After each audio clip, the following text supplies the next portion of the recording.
Vous conviendrez avec moi que le jeune Macron est l'incarnation de Charles de Gaulle, l'assassin de l'Afrique noire, avec son complice Jacques Foccart. Même après avoir épousé une femme qui est plus âgée que sa propre mère, la France nous a beaucoup exploités en pillant nos patrimoines. Même s'il a parlé de France-Afrique, qu'on sache que la France n'exploite que l'Afrique.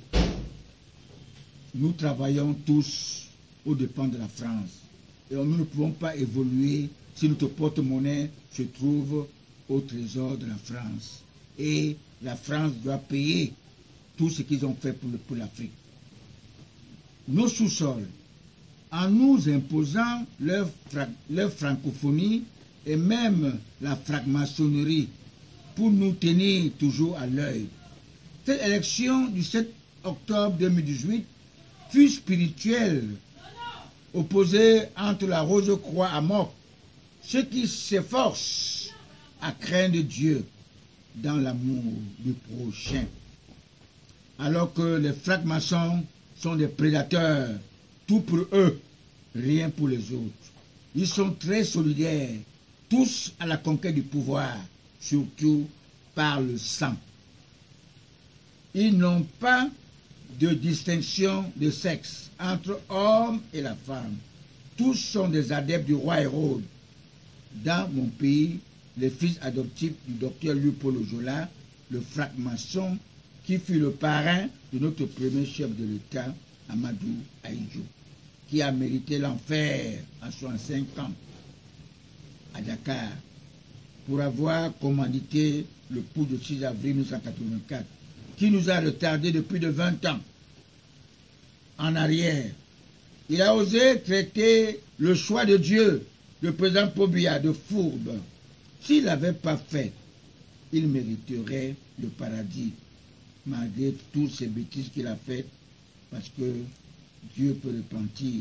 Il avait repenti Barnabas à la croix avec lui, parce qu'il s'était confessé auprès de Jésus-Christ.